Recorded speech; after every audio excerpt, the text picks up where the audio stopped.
Welcome to Sonix TV1, where you are number one and our guests are stars amongst stars. I am Sonix, your host, and we have an exciting show lined up for you today. Last week, it was our 16th episode.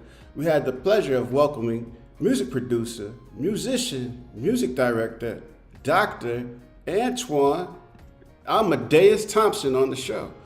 If you missed episode 16, be sure to check it out. But first, later in the show, we will be welcoming DJ, music mogul, and CEO, the legendary Sandy Shore, to the show. We will be sharing exciting updates, plus we have some breaking news just for you. That's right here on Sonix TV1, your new home for entertainment. As a music producer, songwriter, audio engineer, musician, I have had the incredible opportunity to collaborate with legends like Lauryn Hill, 50 Cent, David Bowie, and work with iconic labels such as Virgin, Capitol, and Warner Brothers, to name a few. Today, I invite you to join me on a journey through the heart of entertainment, music, and technology. Let's dive into the stories that shape our world. Thank you for being here. Let's make some magic together. The quote of the day: all our dreams can come true if we have the courage to pursue them. All our dreams can come true if we have the courage to pursue them. Author, Walt Disney. So just don't stop believing.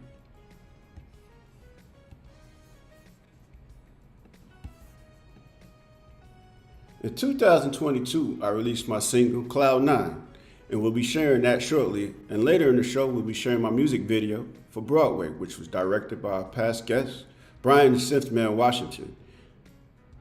So coming up next, Cloud 9. So stay tuned, keep it locked right here.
That was Cloud 9.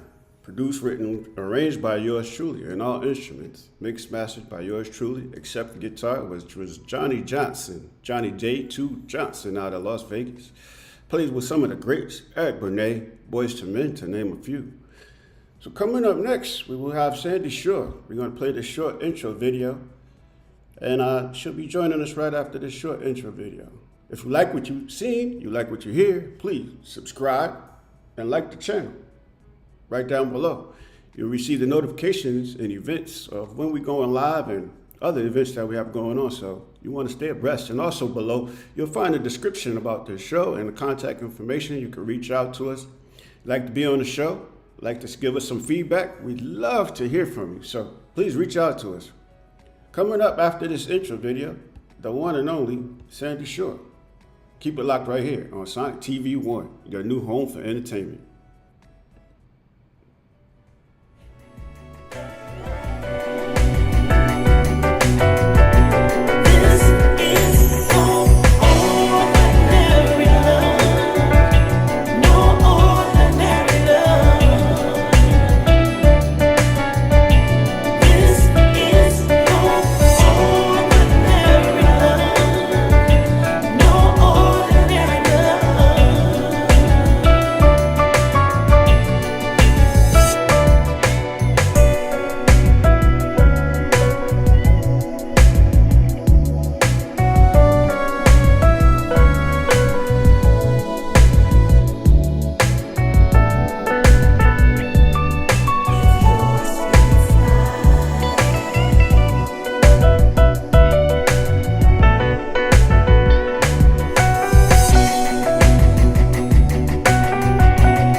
Ladies and gentlemen, the legendary Sandy Shore. Welcome to the show. How you feeling, Sandy? I'm good, Sonix. How are you feeling? I'm feeling excellent. I'm so excited to have you on the show today. I just get blown away that I even have an intro reel. That just kills me. I love it. You know, every great artist or great entertainer has their intro music, their theme song. So you have a video and some music for you, just for you. I mean, honestly, you're like really like sweet to me, and that is so awesome. I should start all my Zoom meetings with the intro reel. And let them know who you are. This is Sandy Shore. I'm coming at you. It's Sandy. It. You know, like in we got that. that. You don't know. In case you don't know who you're talking to. If you don't know, now you know. I love it. Yeah, that's great. I'm always happy to be here with you. Thanks for having me back. Well, we are ecstatic to have you on the show today. So let's dive into it. You know, everyone that has seen the show know we always start at the beginning of the book. We're going to give a quick synopsis today because we have so much to unpack. So, Sandy, tell us about your home life growing up as a kid. What was that like, and where did you grow up? Where were you born? Okay, I'm a California girl. I'm like a third generation Californian, and I was born in Santa Monica, so I feel very connected to the state. My family ended up moving up north to the Monterey Bay area when I was very young, so that's where I live now. I had to leave and come back, and then leave and come back again to understand that my roots are really deeply connected to this land. It's called the Monterey Peninsula. For those who have never been here, it's just a little slice of heaven. It's about 100 miles south of San Francisco and 300 miles north of Los Angeles. And it's beautiful. It's just, I call it God's country. It's absolutely gorgeous. And I grew up here and did all my schooling here, and then moved away to work in radio in San Francisco and Los Angeles, but came back in the early 90s, started pioneering smoothjazz.com when Silicon Valley started exploding all around us. You know, we're an hour outside of San Jose and the Silicon Valley. So it was affecting, high tech was affecting everything in our area in the late 80s, early 90s. So I kind of like moved right back into that whirlwind. And once I started realizing that, radio has to evolve into something much, much bigger in order for it to be relevant. That's when, I started putting my thoughts and ideas together for smoothjazz.com. And it just kind of all fell into place. When I left Los Angeles, I was working for The Wave down there, 94.7, which was the first online, contemporary jazz, commercial contemporary jazz station at the time, owned by Westinghouse. And when I was working there, we were toying with the idea, the moniker smooth jazz. And it was just starting to hit the airwaves a little bit when I was on the air at the Wave from between 88 and 90.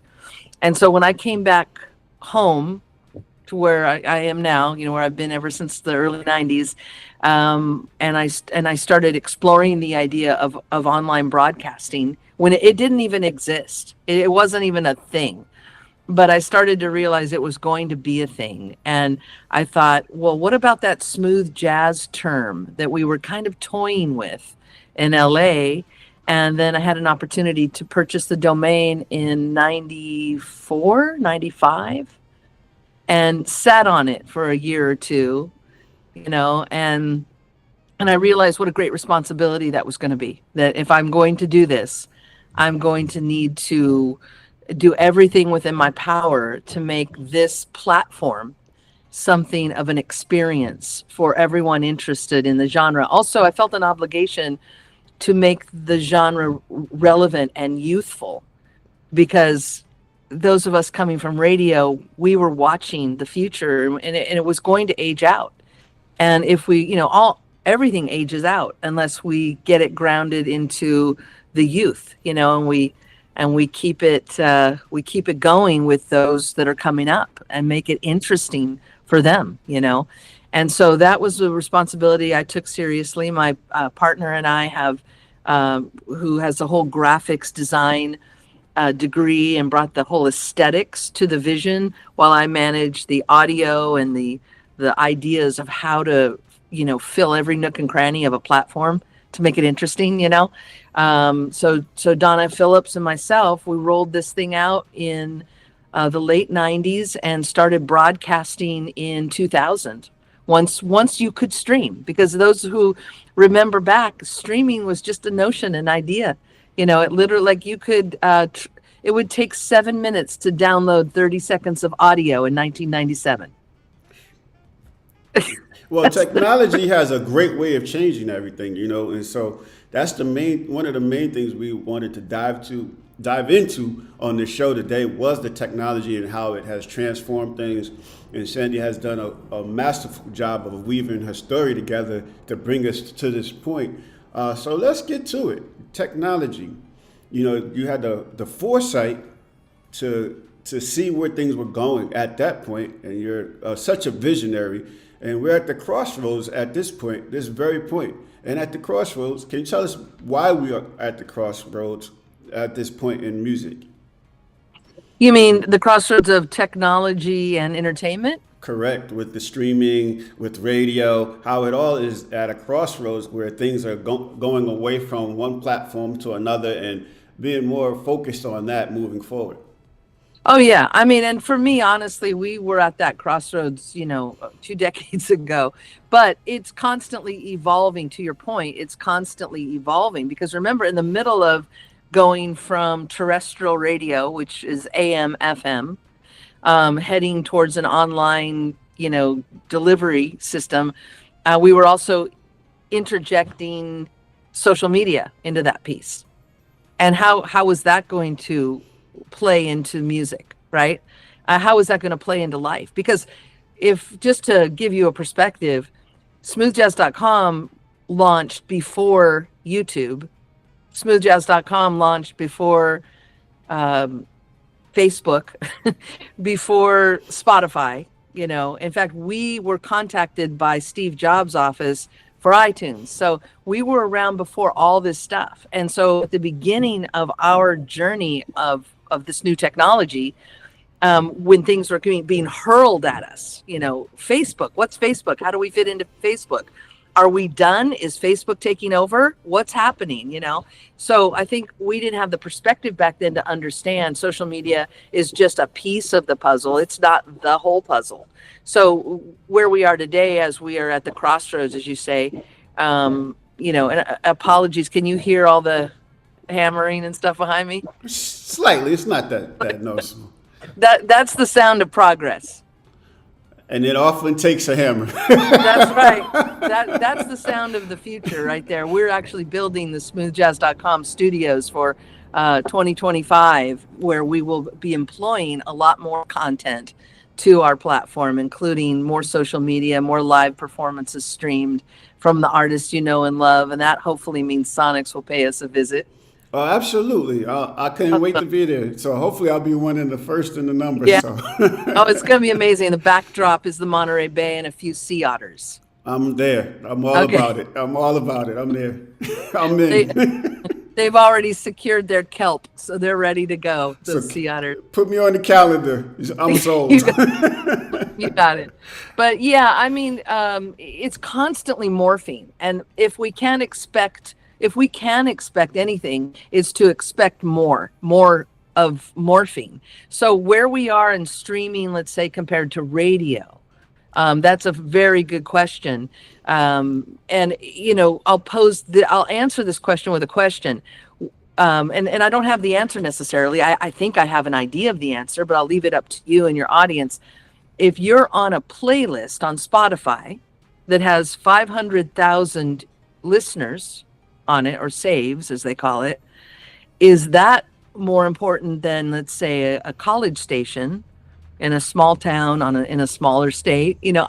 I'm just asking, or a commercial station in a smaller community. I mean, that maybe can say they have 1,500 cum listeners a day. So we have to look at it. These are real questions and real equations. And it seems these days, more and more artists I talk to are actually more excited about getting on that playlist of 500,000 people or 200,000 people or 1,000 people. They're more, because what's happening there is the sustainability of the music industry. There's more independent artists now than ever before.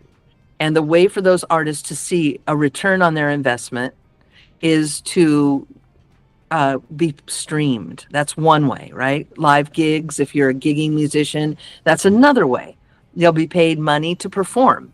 How do you get to a place where people want to book you? Well, you need to have streaming numbers. That's the world we live in. Do people care about whether or not you're on the radio to get booked at gigs? Not as much anymore. And you know why I'm laughing. This is hard stuff. Why I'm laughing. We're digging in the crates now. We're digging way on the crates right now.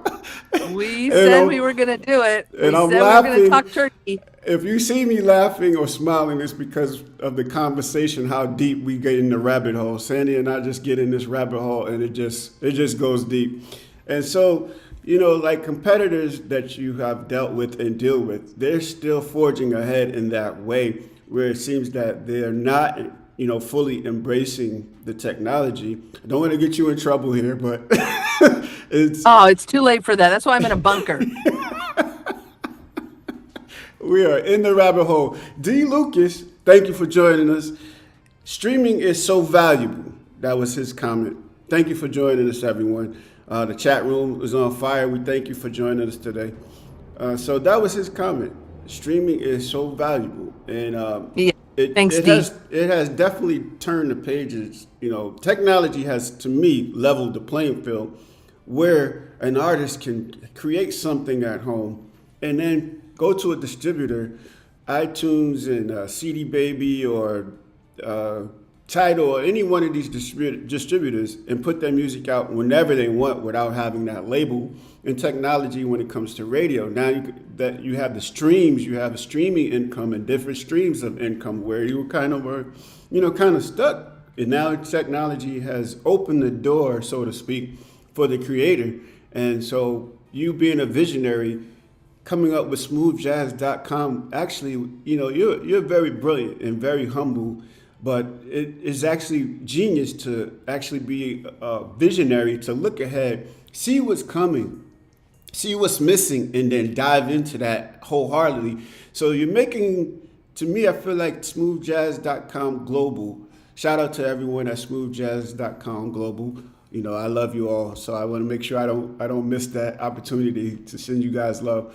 So smoothjazz.com is, you know, seems to be making this transition, this hard left turn to focus on streaming marketing and promotion. Can you tell us more about that? Oh yeah, and I appreciate you calling me a visionary. I mean those are very kind words.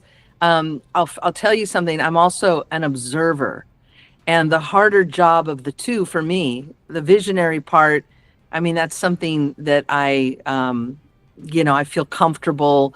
I've always felt comfortable seeing around the corner a little bit. That's just who I've been. But the observing part, that's the bigger responsibility, because you have to know when to tell people things at the right time, because not everybody wants to hear the reality at this time. I mean, telling the artist that just gave a promoter thousands of dollars that won't help them with their streaming or their booking. No one wants to hear that at that time, but that's the observation. That's the reality of it. That's the reality, and unfortunately we do live in a world where we don't know what's up anymore. Like we don't. And especially when you get into the artist level, because artists talk to artists. And one artist who's new to the game talks to an artist who's a little further along, happens to have their ducks in a row because they got invited on a cruise. And now the spotlight's on them. Oh, they play with that guy. He has a cruise. He must be important. I will listen to him. They listen to him, and guess what? It's not a one size fits all. And the problem, as I see it, since it's the holidays and we do get to talk turkey during the holidays, the problem, as I see it, is that when you do get the success you're looking for with radio airplay, let's remember back. Those of us who listen to radio now, a show of hands, and if there isn't very many, then let's remember back to when we listened to radio. There's no visual with radio. There's no linking with radio. The audio quality is challenging. And as a DJ and a programmer, we didn't back announce every song. We did not. We would play 30 minutes of music, and the job was to back announce the last song and introduce the first song. And then all that music in between that set was a bunch of your music that no one knew who it was. So no connection. Yeah. That's the truth. I'm just telling you the truth. And so how do you develop your career from there? Because an artist told you that's what they did. That worked for that artist. That's awesome for that artist. May not work for you. One size does not fit all. What does fit all is visibility.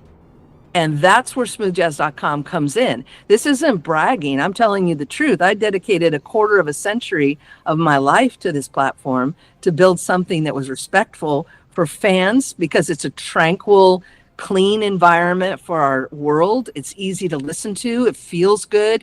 It's contemporary. It's lifestyle driven. I mean, it just feels good. When you look at the colors of the platform, it's soothing. When you look at our mobile app, Smooth Global, it feels nice. It's in your pocket. You can go between the chill out station, electronic music of the younger generation, into contemporary jazz, for all generations. So that's what I've dedicated my life's work to. And I feel blessed that we have millions of listeners around the world that appreciate it. And occasionally I get the most, heartfelt letters from these people. And it means everything to me because they use it in their life every day, and they've been using it for some the whole time. If you haven't, you have to check out the platform. If you haven't been there, you definitely have to check out smoothjazz.com. There's so much to offer, so much information, so much amazing music and artists to listen to. The marketing level is incredible. It's just one of a kind. If you haven't been there, please check it out, smoothjazz.com.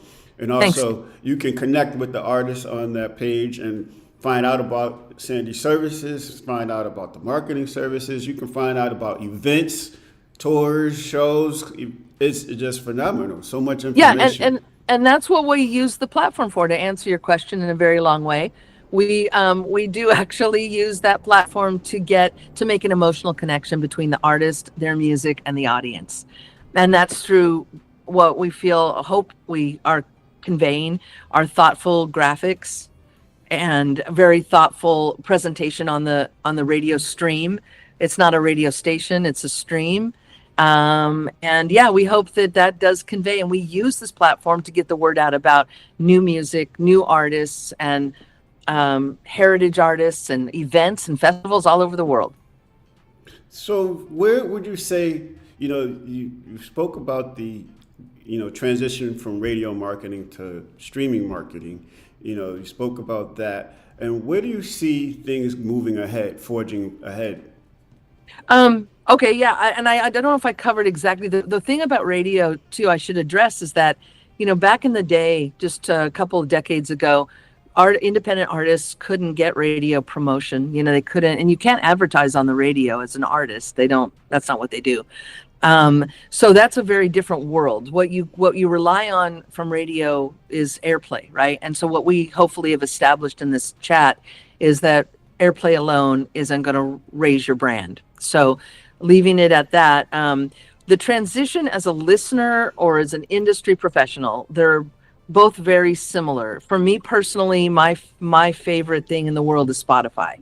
I really, I started in radio at 15. If I would have had a phone in my pocket with Spotify in the late 70s, early 80s, oh my God, you would have never seen me. I would have just been, back then we had to get our music. It was like contraband, we had to get our music any way we could. We tried to make a few bucks to go buy a 45, or we would try to tape the radio. Remember those days? Yeah. We'd try to literally keep a cassette on play and record so we could get the song on the radio. I used to do that every Friday, Saturday night. We used to have DJs come on, like DJ Red Alert in New York, DJ Chuck Chill Out. So yes, I remember those days very well. Tape machine was ready to go. So. And remember, Tim, that was play, record. You had to go like that because the middle was stop. Oh yeah, it was chunky. It was quirky. Chunky. Yeah. So what? So these days you got everything at the fingertips. You don't even have to do this. You just have to do that, and you can have any song you want. You think of a song right now, it's probably on Spotify. I have friends that love. I also use Apple Music. I test them all. I have friends who absolutely are addicted to what is YouTube Music. Amazon's great for a lot of folks who get that free with their Prime service. So that's how it's changed. I mean, we're literally in a non-linear world now. We are in a world where you can have anything you want, anytime you want it in regards to music and entertainment. And I would say most people are saying, yes, please. Even Correct. The most diehard fans of traditional radio are saying, yes, please. So it works. And the great thing about it for artists is, for you, and if you think about, you've got your latest song, Broadway, someone discovers Broadway and they go back and they find Easy Street with Eric Marienthal. I didn't know this is this guy, and so your whole library is discovered instantaneously, as opposed to the older days where things were not like that, very linear, and you'd hear one song on a radio station and then you don't even know, one, if you even know who the artist is while you're hearing it, and two, how are you going to go back and find their catalog?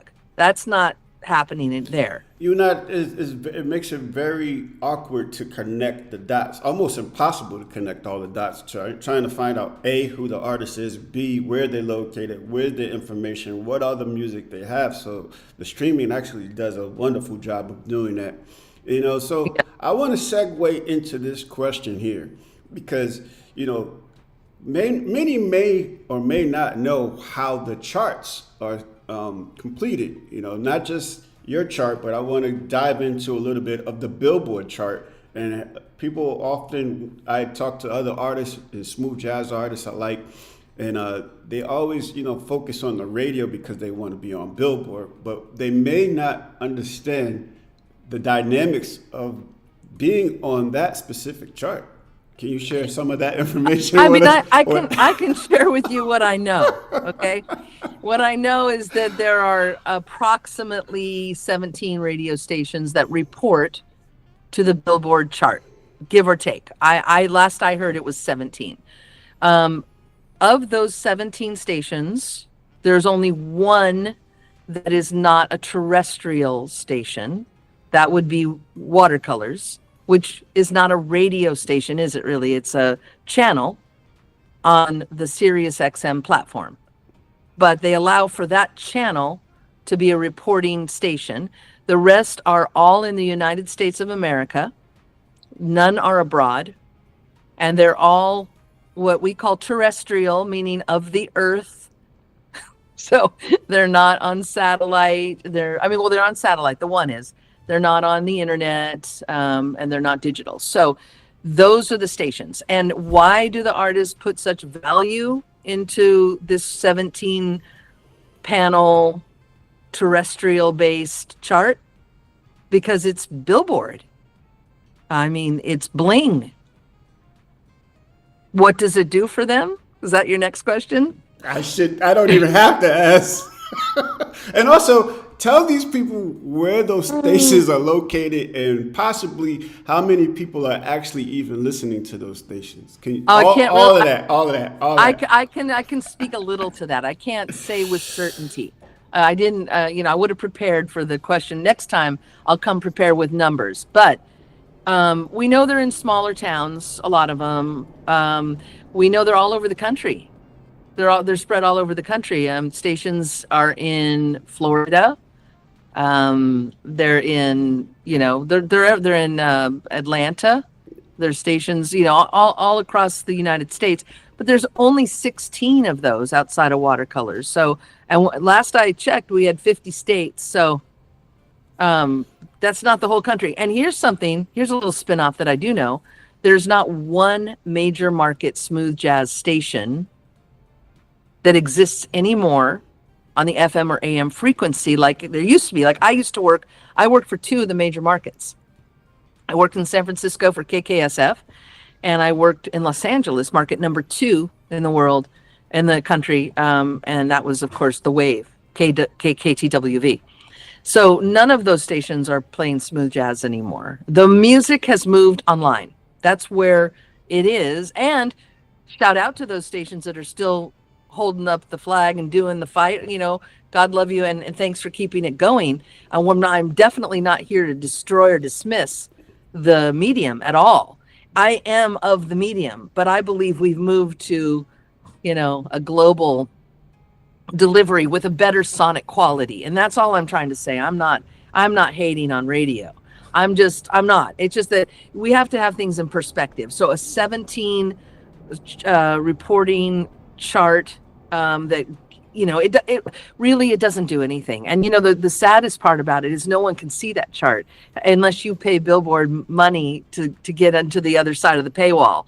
No one can see it. So if you think as an artist, if I can help you by telling you this, that talent buyers that promote festival events or book concerts are looking at Billboard, they can't even get onto Billboard. They're not paying Billboard to get to that chart. They're looking online and they're going straight to Spotify.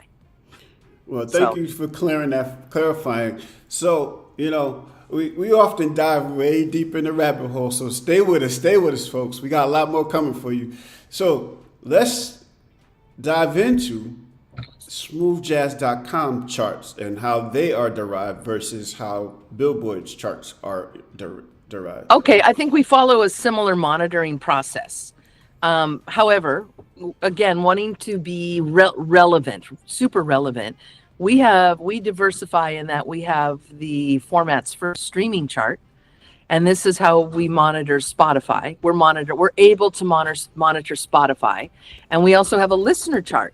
So this is the folks that are listening and using smoothjazz.com's app, listening to the stream on the website or on TuneIn or on Apple TV. They can the songs they're listening to. And that determines the weekly listener chart. Above and beyond that, we do have 2 radio charts. We have over 50 reporting stations because we don't limit it to the United States. And we don't limit it to it being just terrestrial. And we also have the entire Billboard panel inside those 50 stations. I think we're at 52 right now. So our charts are probably the most diverse in that we offer radio airplay tracking, we offer streaming, and we offer a listener experience. And to me, that is an exciting chart because as an artist, I would want to see in real time, what's going on with my music and the hearts of the people. I would want to know that. And one other quick thought I had here, I realized I didn't share this with you. The reason that Spotify is the focal point in the genre right now is it's the only transparent streaming platform. YouTube, you can see the count of the videos, yes. But look at Spotify, especially on a computer as opposed to your mobile app. You're going to see lots of digits. You're going to see how many monthly listeners you have. You're going to see, and I am talking to the artists right now, how many monthly listeners you have, how many streams or plays you've gotten per single, and you're going to see how many followers you have. And that makes a difference to talent buyers who are booking festivals, and I did that for 10 years. It makes a big difference to see that to me and to these people translates to ticket sales. So that's why it matters. And it really does. It really does matter. It definitely takes a different context when you put it like that, because like I speak to so many smooth jazz artists, and we have these rabbit hole conversations, and so many are so still focused on one aspect of it, focused only on the Billboard chart, and they're not understanding the full dynamic. So thank you for breaking that down and sharing that with us. So you have a chart getting ready to come up, the year-end chart. Oh, yeah. I'm glad you brought that up. I'm sitting here thinking, we just had a big meeting about it today. Yes, we have the big year-end chart coming up on Monday, the 23rd, just in time for the holiday. And that is it's an airplay chart exclusively. Hopefully in the new year, we'll have a streaming chart with an annual as well. But yes, so this is going to be the most played album chart of 2024. And I'm going to breaking the news here on your show. This will be the last year we're going to do an album chart. We're moving to singles charts next year. Wait. Hold up. You have to say that again, because that is huge breaking news. You have to say that. Breaking news. Where's the crawl? Breaking news. I need one of those, radio bombs where they hit the bomb. I need one of those. Yeah, I know. Please. Well, I'll tell you why. Majority of artists these days are releasing singles. So it's not an even playing field at this point. So you've got albums that accumulate spins, and then you've got singles. And so, we took over for the Gavin Report back in 2005. We were actually commissioned by the Gavin Report. And for those of you that are newer to the industry and are saying, what is the Gavin Report? It used to be Billboard before, it's like there were 3 publications that came out back in the day. It was Billboard, Radio and Records, and the Gavin Report. And the Gavin Report had some of the best charts you've ever seen. And they were trying to migrate online, and they contacted us to host their album airplay chart. So that's how we even got into the charting business, just so you know. And yeah, so now here we are. That was 2005. We're talking about 20 years later, and the industry has really swiveled over to singles, which is cool. Reminds me of back in the day when we were trying to get those 45s. So yeah, and it doesn't mean albums won't be allowed. Of course, artists are going to come out with albums and release singles from that, and we're going to display that album on that chart. But there are more singles than albums these days. So as of January 2025, the smoothjazz.com top 100 airplay will be a singles chart. Wow, that is breaking news, ladies and gentlemen. You heard it here first, right here on Sonix TV1. First, this year was the first year that you actually came up with the very first smooth jazz streaming chart. Yes. And now basically the top 100 album of the year is now moving to the top 100 streaming chart for the year. the album chart that you're looking forward to on the 23rd will be the last album annual chart. And that will be we'll do the album thing. It's 2025 when we'll switch over to singles. So that means at the end of next year, we'll launch our annual chart. But it'll be a singles annual chart next year. This year, we're still on albums. So the tradition will reign one more time. I got to get me one of them sonic booms, man. A sonic boom. It was inspired by Sandy Shore. So next time, I'll have it prepared for you. I will absolutely have it prepared for you. You need a sonic boom. That's what you need. Exactly. A sonic boom. Yes. Yes, it's coming. It's coming because that right there is deserving of that boom right there. I wanted to make the announcement in your show, but it doesn't really affect anything a little bit, but not. I just think it keeps us, contemporary, and that is our mission, is to stay relevant. I think from an artist standpoint, I think that is actually huge because, like you and I often speak of, we get so down the road, but how things are now influencing, the algorithms, the technology, where things are, where they're going. This is moving the needle versus that's not moving the needle.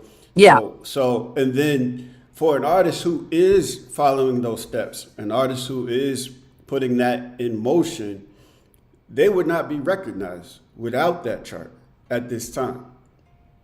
So that changes the whole aspect of your marketing focus.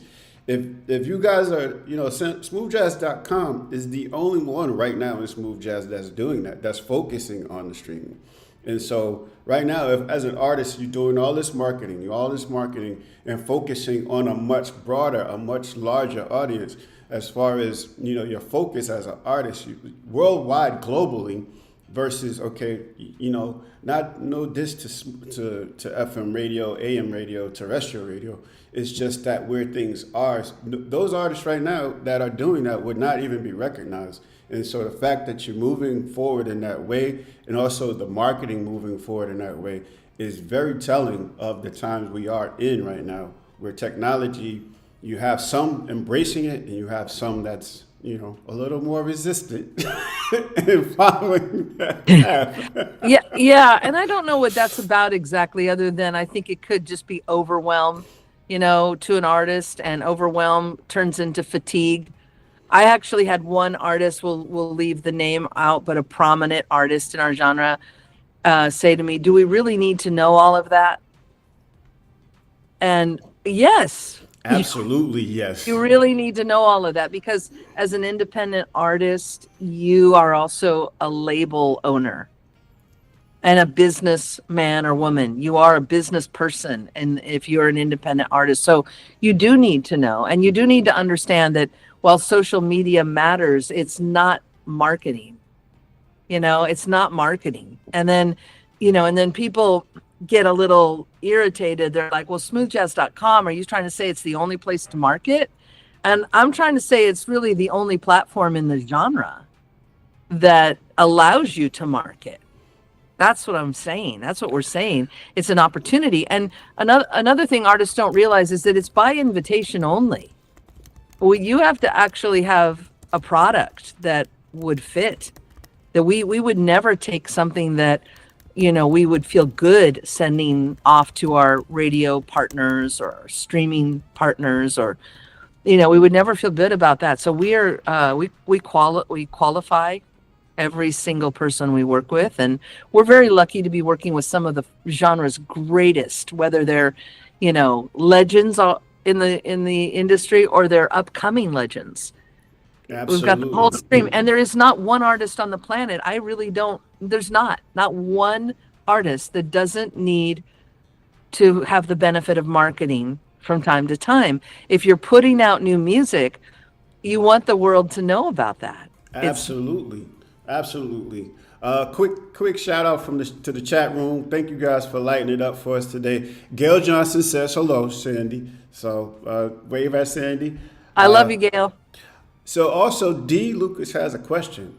How often should you release music as an artist when it comes to streaming? Good question, D. And thank you very much for asking on Single wise, he meant single wise. yeah, on single wise. Got it. Thank you for asking on this show. In my opinion, and I'm looking at it all because you have to remember I'm also programming smoothlounge.com, which is primarily those artists are in their 20s and 30s primarily. This is the younger generation.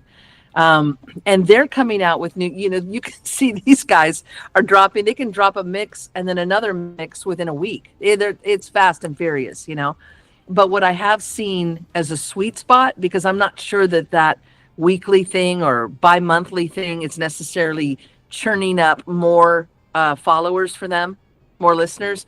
Where I've seen a sweet spot is probably 6 to 8 weeks for streaming.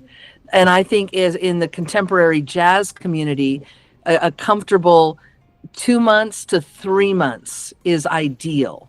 What we're doing with a lot of artists now who still have one foot in radio and are definitely wanting another foot in streaming, they want both. We're doing a lot of work now where they'll have a radio single that will come out, and then 2 months or 3 months later, they'll put out another single, not necessarily earmarked for radio, but they'll market it through us. And then 2 or 3 months after that, another radio single. And in a way, this is an opportunity for an artist to say, what am I getting from all of this? What's my return on investment here? Was it awesome for me to have 20 stations play my song? Did it push the needle forward? Did it bring me more money? Did it help me with streaming? Did it help me with gigs? And then they're learning when they come out in between those two radio singles that the streaming song maybe pushed the needle forward a little more. They made some money on it or whatever. But that's what we're seeing. People are experimenting right now, the recording artists that we're working with.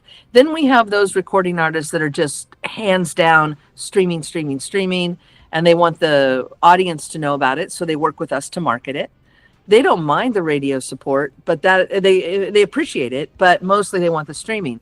So the question answered is probably 8 to 12 weeks, Dee. That is if you can put out anywhere from 4 to 6 singles a year, you're doing great. And then a lot of artists ask after that, what about an album?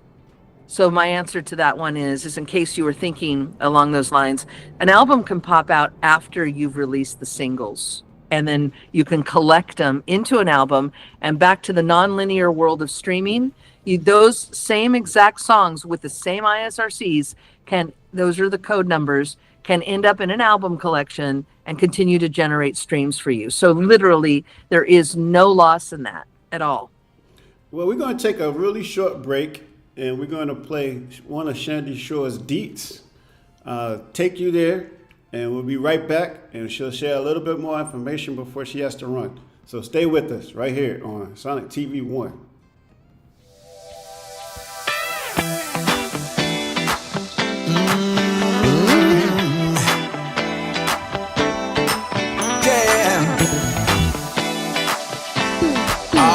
Come on. Hey. Go where you wanna go. Be who you wanna be. Go where you wanna go. We'll take it there. Hey. Oh, go where you wanna go. Be who you wanna be.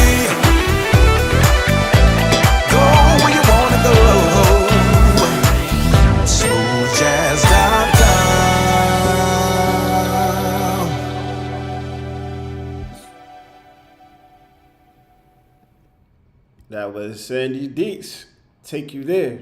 Well, I call it a songle. That's awesome. I love it. Songle.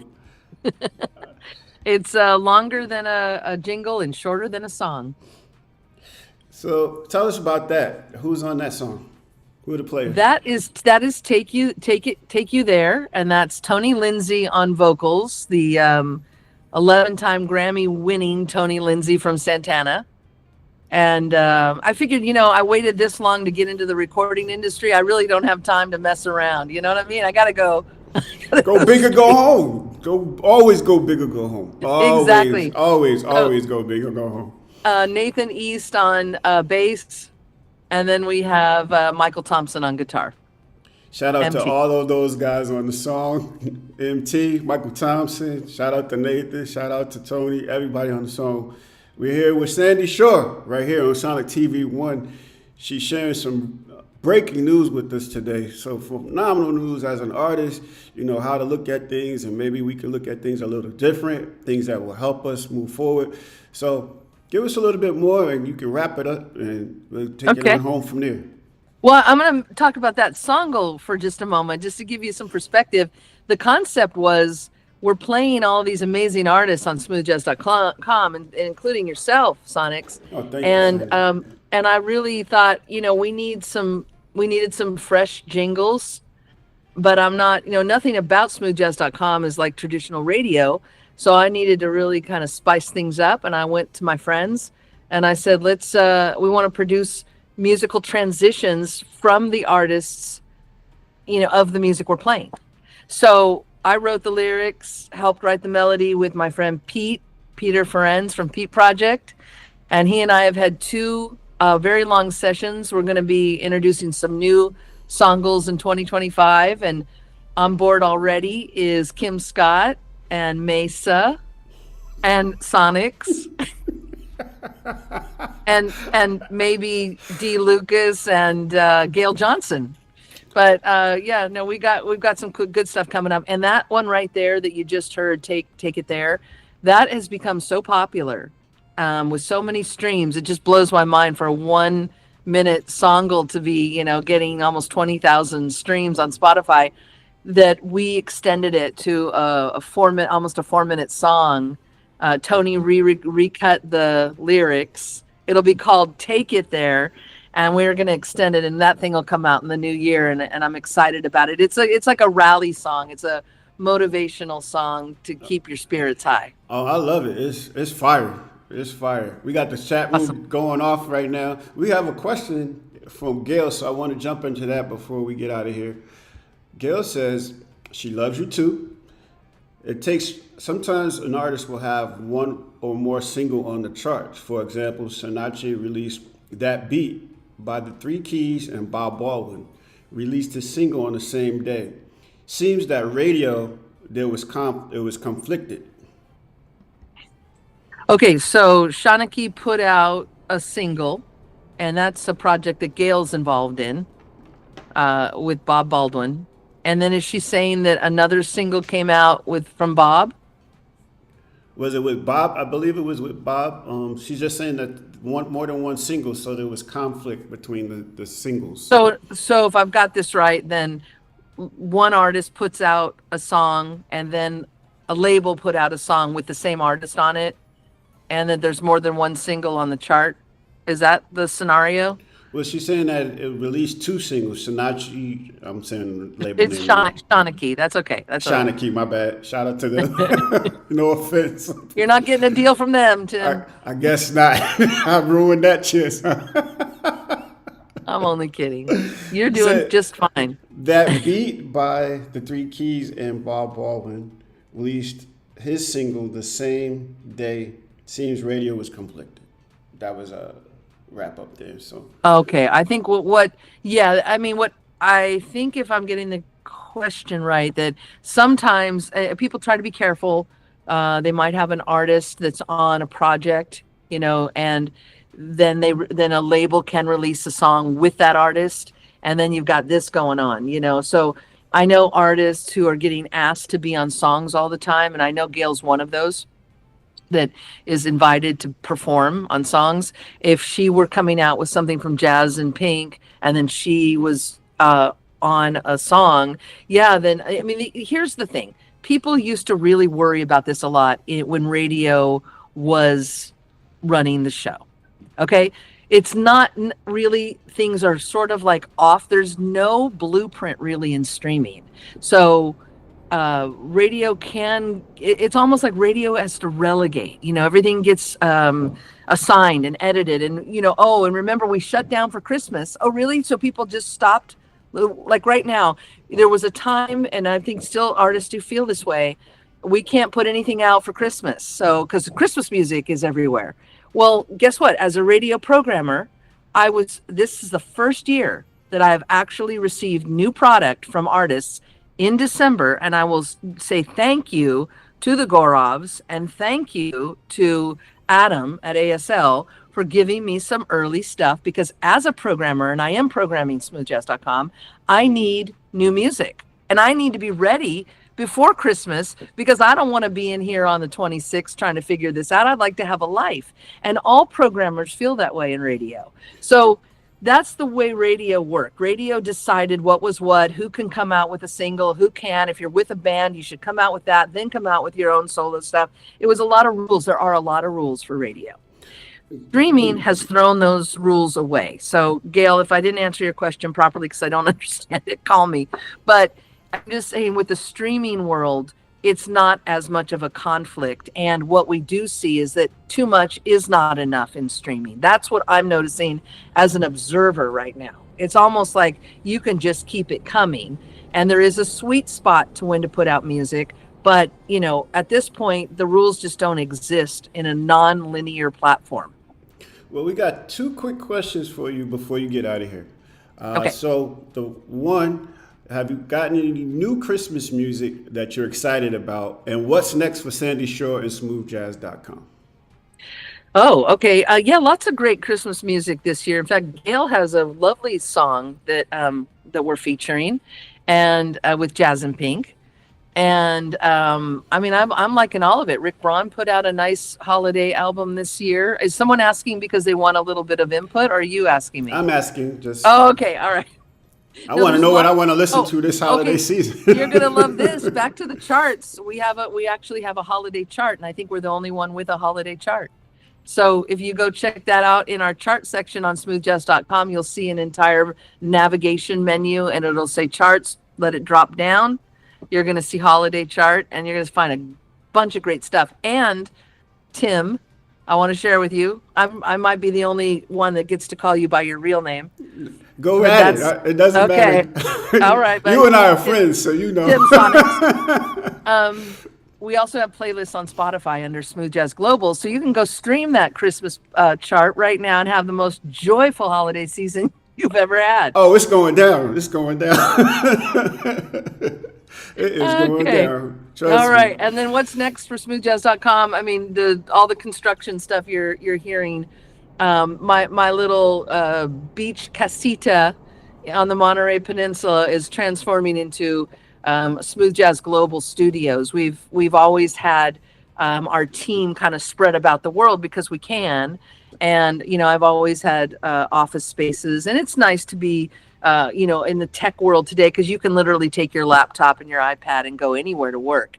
But what we're developing here is something that I'm very excited about, studio, and where artists, we will encourage artists to drop by, visit us, and we'll do our version of Tiny Desk. And our tiny deck will be overlooking the Monterey Bay. So we'd love it if, you know, we can start doing more content, more streaming from a dedicated source, you know, and that's what's happening in our world. We're very excited about it. We're turning the corner into year 25. We launched in March of 2000.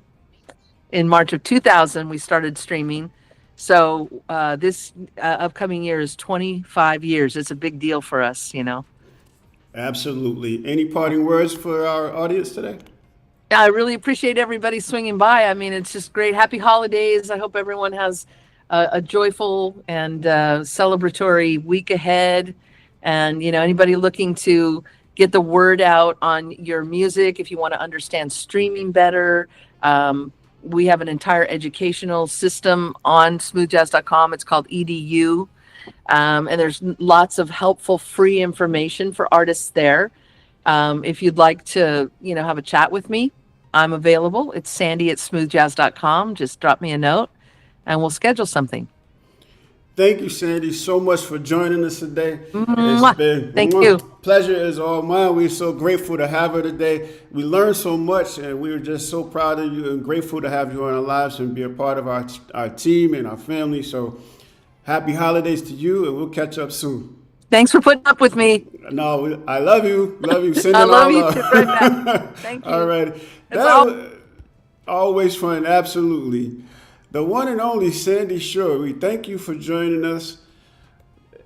You can reach out to Sandy on her website at www.smoothjazz.com, and you can find her on social media at Sandy Shore. Also, you can find her music, the one with Nathan East, Tony Lindsay, and Michael Thompson. Be sure to check that out. Please check out smoothjazz.com. Smooth Jazz Global, ladies and gentlemen. The one and only Sandy Shore blessing us today. And so, you know, if you want to find out more about myself and my artistry, you can reach me at my website, www.sonixmusic.net, sonixmusic.net. You can listen to my music on all digital platforms, iTunes Music, Apple Music, Tidal, Amazon. Just check it out. Also, if you want to purchase any of my merchandise, you can find it at sonixmusic.net/store. Also, the QR code is linked to my linked tree, and you can find more of my music, my merchandise, and all that's going on with myself.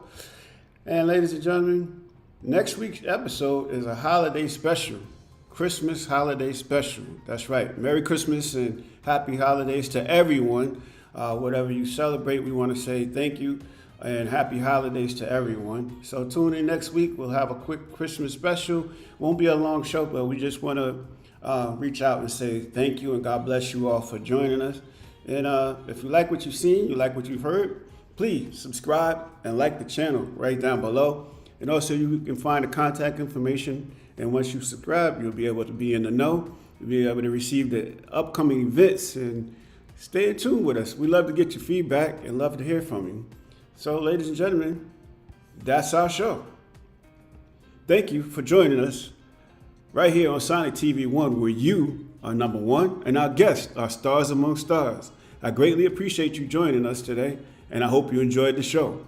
Be inspired, be uplifted, be entertained.